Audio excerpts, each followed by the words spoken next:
aquel modelo territorial de la Ciudad de Buenos Aires que está estructurado en el área central con avenidas cada 4 metros y baja la escala hacia el interior, es trabajar sobre este concepto de las unidades sustentables. No tanto en el concepto de la macromanzana a nivel Barcelona, pero sí trabajar sobre las unidades sustentables. ¿En qué sentido? En el sentido que sobre las arterias de Buenos Aires obviamente están las infraestructuras de transporte, las infraestructuras de servicio. O sea, el Estado invierte básicamente en infraestructuras de servicio, en infraestructuras de transporte, subtes, metrobuses sobre esas arterias, y esa es la matriz fundamental que tiene el territorio. Desde esa matriz, desde esa estructura principal hacia el interior, la ciudad va a ir regulando no solo sus alturas, sino también la característica de ese espacio público. Sabemos que el área central requiere de peatonalización por la densidad que tiene el área central.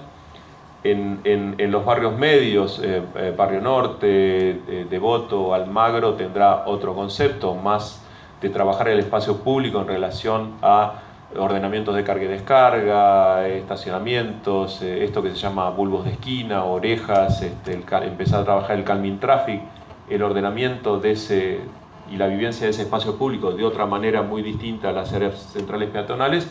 Y en el último cordón, en barrios como Santa Rita, Villaluro, Devoto, barrios que todavía la ciudad no necesita densificar porque, digamos, no tiene lógica que esa ciudad se densifique en esa periferia todavía, sí empezar a tener relación con nuestros vecinos en esos 60 kilómetros de frontera, como decíamos hace un rato, que deja de ser frontera, que hay que brullarla y hay que empezar a trabajar en el espejo con los vecinos.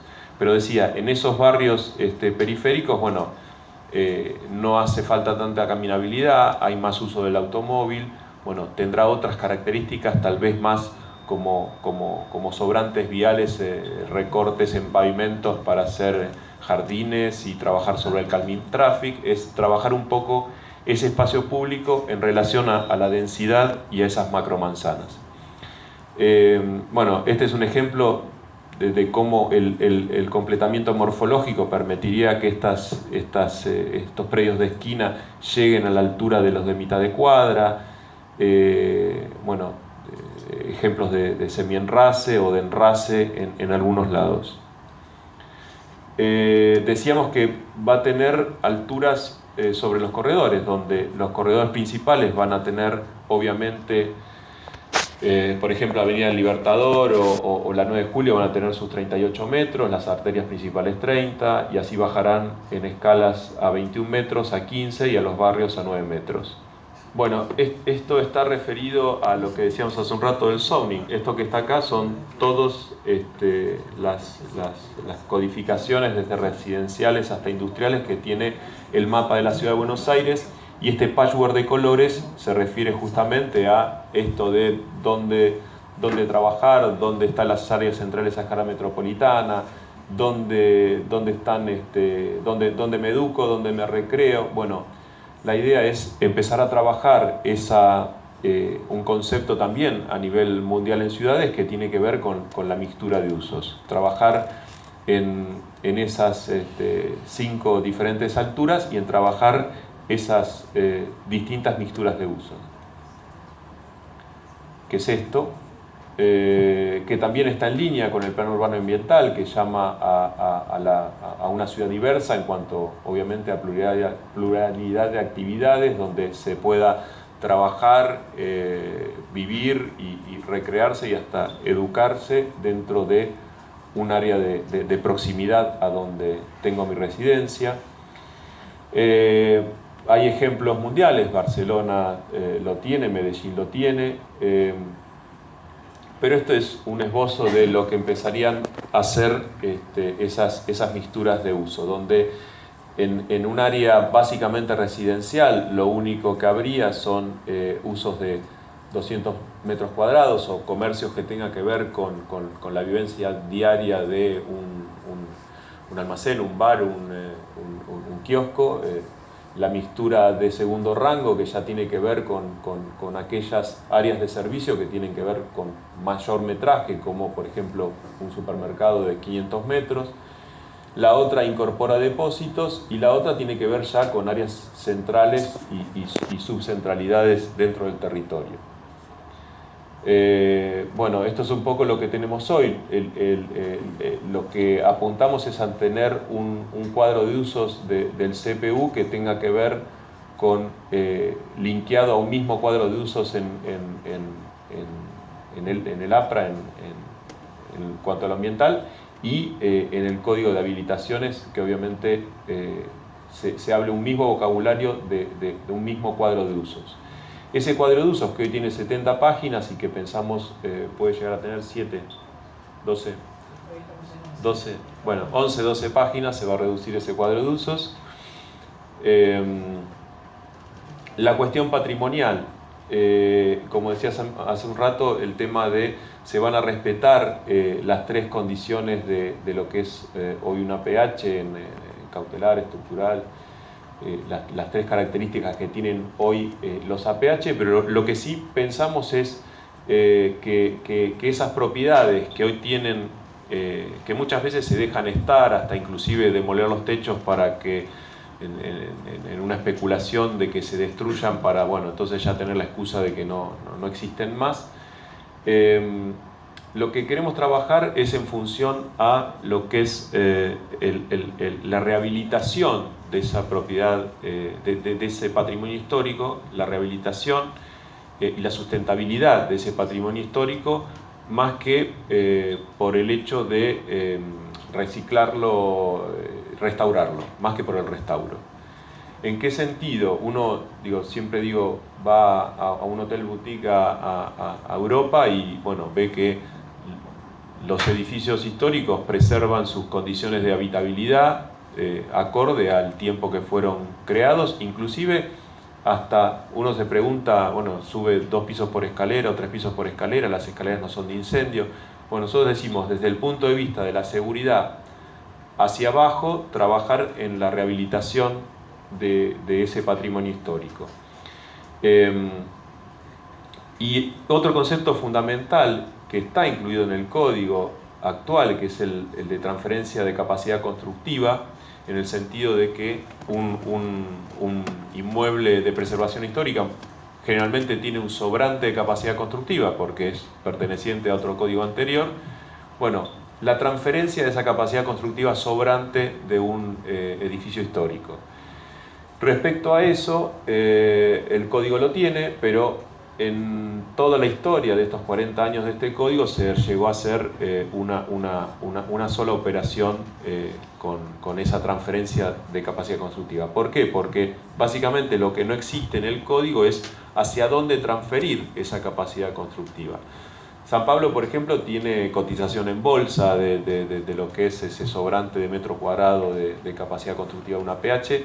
Nuestra idea es generar áreas de desarrollo, esas áreas de desarrollo que tienen que ver por ahí con premios a determinados lugares donde se puedan ubicar torres, esas áreas de desarrollo que tienen que ver con la reconversión industrial de lo que de toda la zona sur ribereña al riachuelo, por ejemplo, con las zonas a densificar alrededor de algunos parques o en los portales de la ciudad que salen al territorio metropolitano, ¿no? Hay un fenómeno que se dio en Panamericana de todo ese núcleo en un portal de la ciudad que bien puede replicar en algunos otros sectores, en esto de, como decía Franco, los 5 nuevos metrobuses que salen a la provincia de Buenos Aires generan esos portales de ingreso a la ciudad.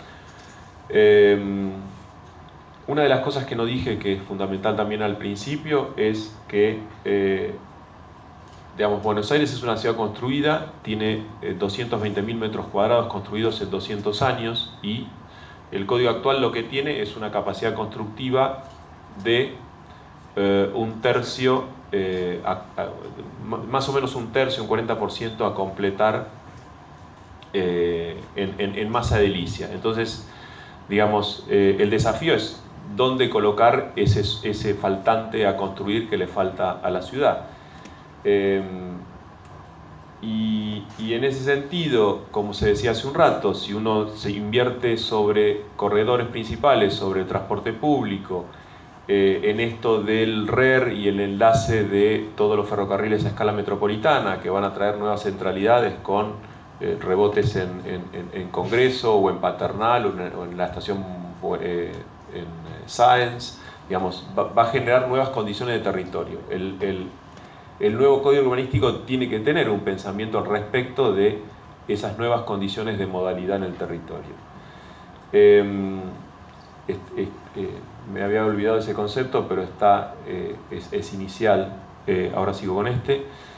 Hay otro concepto también, y es esto de, en el trabajar básicamente sobre alturas fijas y trabajar sobre un completamiento morfológico, tiene que ver con ver un poco la ciudad desde el espacio público, o sea, ver esa ciudad parándonos desde la vereda, parándonos desde un parque, parándonos desde la calle, observar la ciudad en ese completamiento morfológico, en ese trabajar alturas fijas, condicionando obviamente al privado, siempre en función de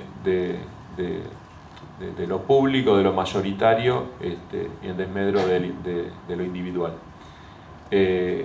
Porque, digamos, Franco decía recién, una ciudad que tiene 3 millones de habitantes, que mantiene más o menos la población desde 1944, el censo del 44, pero que son 3.400.000 personas que entran a diario a la ciudad de Buenos Aires. Entonces ya decimos, no es una ciudad de los 3 millones que la habitamos, sino que es una ciudad de esos 6 o 6 millones y medio que la vivimos por día. Retomo con el concepto de sustentabilidad patrimonial. Entonces lo importante es decir, fomentar lugares donde esa capacidad constructiva sobrante pueda ir transferida desde estos edificios de patrimonio histórico para hacerlos sustentables, digamos, hoy el único premio que tiene un edificio histórico es el no pagar el ABL, y sabemos que no alcanza para hacerlo sustentable. Entonces, el transferir la capacidad constructiva, bueno, daría la posibilidad de anclar ese beneficio al mantenimiento, restauro o ampliación de un edificio catalogado. Porque, digamos, también en función a lo mismo, ¿no? El Estado, una comisión, la mayoría disfrutamos un edificio histórico, un área de preservación histórica, pero no hacemos nada al respecto de ese propietario que le estamos pisando una propiedad que no la puede vender a un mayor valor. Bueno, un poco lo que decía recién. Con la mixtura de usos, obviamente esos edificios a restaurar van a tener más posibilidades de incorporar usos, hotelería y una serie de usos que pueden beneficiar a la rehabilitación del patrimonio. Y por último, este concepto de la integración de los barrios y el U31 que tiene el código, de cómo el Código de Planeamiento Urbano tiene un pensamiento respecto de lo que es la urbanización de los asentamientos o las villas del territorio. El jefe de gobierno ha adherido últimamente al Hábitat 3 en Quito. Estas jornadas de hábitat tienen un decálogo de temas sobre los cuales las ciudades del mundo adhieren. Uno es lo que se explicaba hace un rato, la integración urbana, o sea, integrar esos barrios al tejido urbano, integrarlos a la trama urbana, abriendo vialidades e integrándolos a los barrios vecinos. Las urbanizaciones tienen que surgir de participación vecinal dentro del territorio, incluir a los habitantes en esa decisión de cómo urbanizarlo. La inclusión de las infraestructuras, sobre las aperturas de calles y vía pública, se van a abastecer de las infraestructuras, agua, electricidad, todas las infraestructuras de servicios que hoy no tienen.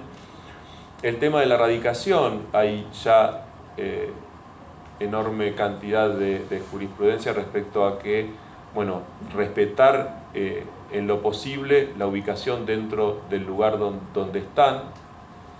y solamente relocalizar aquellos lugares con, digamos, con problemas de contaminación ambiental, falta de infraestructura o necesidad de equipamientos barriales, en esto de colocar espacio público y educación o salud.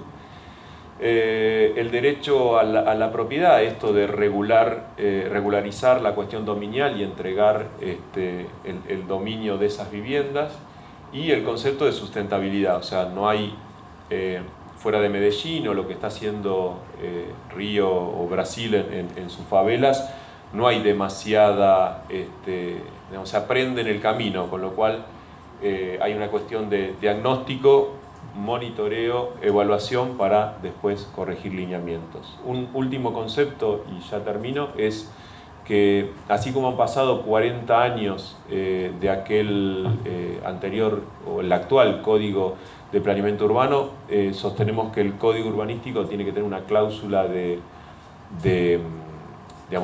corrección, así como lo tiene el Plan Urbano Ambiental respecto a los lineamientos, que será, no sé, a debatir 10 años, 7 años o lo que fuere, pero tiene que tener una cláusula de corrección justamente para evaluar los aciertos o los no aciertos que pueda llegar a tener ese nuevo código. Y además, otra condición que digo yo también nos caracteriza como sociedad es: echa la ley, echa la trampa, y cada ley que se promulga, los argentinos enseguida tratamos de encontrarle el vericueto de cómo encontrarle la beta de evasión. Con lo cual, me parece que la cláusula de reajuste es muy importante tenerla.